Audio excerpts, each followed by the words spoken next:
কোৱা দুএষাৰমান কোৱা কেনে পাইছা তুমি? ভাল লাগিছে।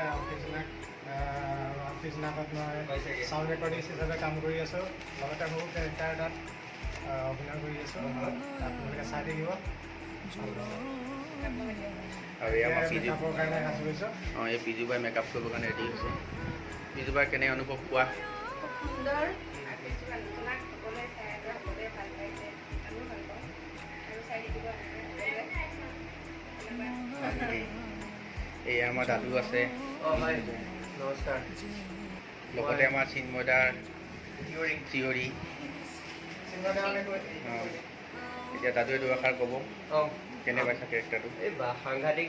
আমি আউফি জোনাকৰ এজন মানে সাংঘাতিক পুলিচ বিষয়া।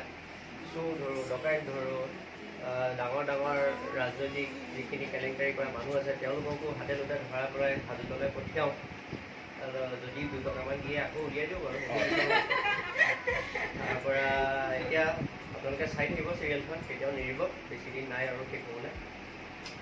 আৰু এনেকুৱা ধৰণৰ যাতে ধাৰাবাহিক কৰিবলৈ পাওঁ সেইটোৱে আশা কৰিছোঁ আৰু গতিকে আপোনালোকৰ সহায় সহযোগিতা আশীৰ্বাদ সকলোখিনি কৰি যাওক।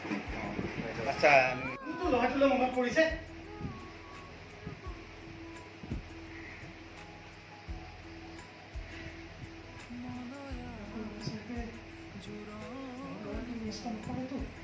এই অফিচাৰজন আনবোৰৰ দৰে নহয়। চাই পৰা সেই মানুহে কিবা এটা মেনেজ কৰি আহে। আমি ইমান কষ্ট আছোঁ, ইমান টেনশ্যনত আছোঁ, কিন্তু চাই এতিয়ালৈকে আমাৰ খবৰ এটা নকৰে। মাজত হাজিৰ হৈছে তেখেতৰ নামটো হৈছে মিষ্টাৰ আব্দুল। তেখেত ডক্তৰ হয় ডাউন টাউন হস্পিটেলৰ। এখেতো এটা ব্লেইনৰ মুখ্য চৰিত্ৰ পালন কৰি আছে।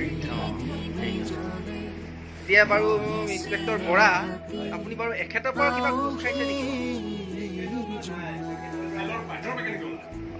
নাই, মই এগ্ৰিমেণ্টটো বেলেগ ধৰণৰ। মোৰ আচ্ছা। যি ধৰণে অসুখ নহয় তেওঁ সেইটো তেখেতৰ হস্পিটেলত বিনামূলীয়াকৈ কৰি দিব। আচ্ছা আচ্ছা আচ্ছা আচ্ছা। আৰু এয়া আমাৰ অতি মৰমৰ হেল্ল', নমস্কাৰ। কি খবৰ আপোনালোকৰ? ভালে আছে? আউফিজোনাক চাই আছেনে? যদি চোৱা নাই চাই থাকিব। 8:30 বজাত শনিবাৰলৈকে আপোনালোকৰ প্ৰিয় চেনেল ৰঙত মেকআপ লৈ আছোঁ। যদি গ'লে যাওঁ, কিন্তু কিৰণৰ কাৰণে আজি মোৰ দেৰি হ'ল অকণমান, তাৰ ভিডিঅ'ত মই মাৰি দিব লগা হ'ল, কিন্তু উপায় নাই। আৰু ডিঙিত তোমাৰ কি এয়া? এয়া টিকুল ক'ৰ পৰা আহিলে? ডিঙিত বৰ্তমান মই এইটো বস্তু এইটো এনেকৈ মিলাব লাগিব। এতিয়া মানে ফেচটোৰ লগত এটা মেটচ কৰাব। আচ্ছা আচ্ছা। আৰু মই আপোনালোকক জনাওঁ, আমাৰ দিহিঙীয়া ছাৰে এটা ইউটিউব চেনেল খুলিছে। সেইটো আপোনালোকে অতি সোনকালে ছাবস্ক্ৰাইব কৰিব, লাইক কৰিব, কমেণ্ট কৰিব আৰু পাৰিলে অকণমানকৈ শ্বেয়াৰ কৰিব। Thank you. দুইখন কাগজ ফৰেনচিক ৰিপৰ্ট মতে দুইখন কাগজ ইয়াছিনৰ লিখিছে। এতিয়া কথা হ'ল মাধৱ দত্তৰ লগত ইয়াছিনৰ কি সম্পৰ্ক? মানুহজন আছিল ভোটচাৰী, ইয়াছিনৰ গোৱাল। আত্মহত্যা কৰাৰ সময়ত ইয়াছিনৰে কেনেকৈ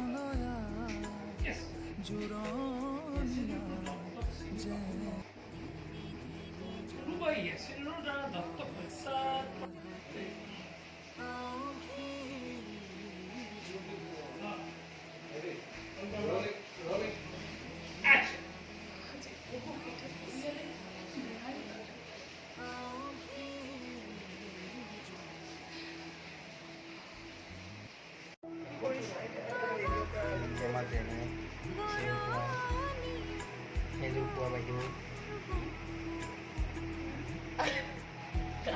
আমাৰ এজনী নিগেনি মেকআপ বিচালে।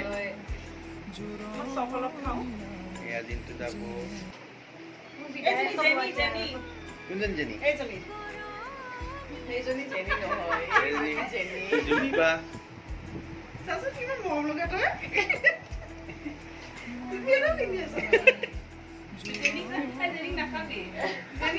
পিন্ধি আছে আকৌ। আজি জেনিক খাম মই এতিয়া। জেনি ফ্ৰাই মই চবকে মিলাম এতিয়া।